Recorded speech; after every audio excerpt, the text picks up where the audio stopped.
I think the biggest failure that I had was when I first started making money in the stock market. I started becoming a profitable trader. I wanted to teach others how to do it, so I marketed myself on Instagram and kind of put my name out there, and I got a few students, and I was teaching these students so much, but I felt like I needed to be that master, or I needed to be the best trader in the world, Warren Buffett or Ray Dalio or some master hedge fund manager. I felt like I needed to be that in order to teach it, and that's not true. It's really a limiting belief, because there was so much knowledge that I've obtained, and even to be able to make $1 or $2 in the stock market is the hardest thing in the world. So not necessarily the hardest thing in the world, but it took several years for me to get there. So I stopped teaching people, and I think that was the biggest mistake, because then I got diverted into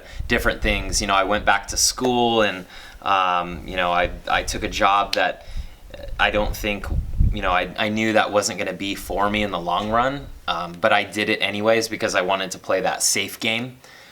I think that was a failure for me, for giving up on the entrepreneurship side of things and teaching people. So that's why I decided to get back into it, really blow up my YouTube and Instagram and Facebook, really get my teachings out there, because really this should be taught in school, how to invest in the stock market, at least, long-term investing. But now I'm teaching people how to trade, make short-term income. So I would say that's the biggest failure. I put myself in a position to where I really didn't like it, and then it pushed me to go towards what I really liked. Yeah, force yourself into it. Yeah, I forced myself into a shitty situation so that I would go back to trying and pursuing entrepreneurship. So I would say that's a failure for me, and if you can learn from that, I would say don't give up on that one dream that you have just because you feel like you have to be the best. You don't have to be the best. You just have to have that passion behind it and be knowledgeable. You know what I mean? If you can teach me something new, then you're knowledgeable. You have some value that I'd be glad to pay for, because I don't know that, and Yeah.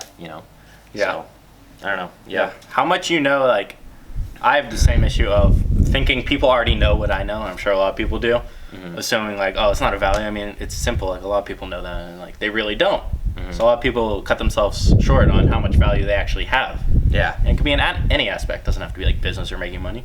No, it doesn't. It could really be anything. I mean, there's people teaching others how to, play video games better, or how to get a girlfriend, stuff like that. Yeah. So it doesn't have to be about making money, or Amazon or stock market or social media marketing. It could be any passion you have, whether it's drawing or I don't know, Helping people. Yeah. helping people in any type of way. Anything. So we just wanted to touch up on those topics, on the topic of failure, because I think it's important to show our real sides. This is where we came from. We had our failures. We tried things and it wasn't working out for us, and we're normal human beings. We wanted to quit. So I quit for a while, and like you did, I took a break. You took a break for 5 months. I took a break for a year, because I just didn't think I had it in me. But now we're doing this, and it's all kind of paid off. So hopefully it inspires you to really just go for it. I know a lot of you might be in that stage to where, I don't know, you're in college or you're in high school, or maybe you're graduated, or you have part-time, or you have a full-time job right now and you have obligations. But just really go after what's passionate, what you're passionate about, because that's what's going to fuel you in the long run. That's how you're going to be able to sustain something for a long period of time. So Yeah. Yep. Definitely. All right, until next time, take care.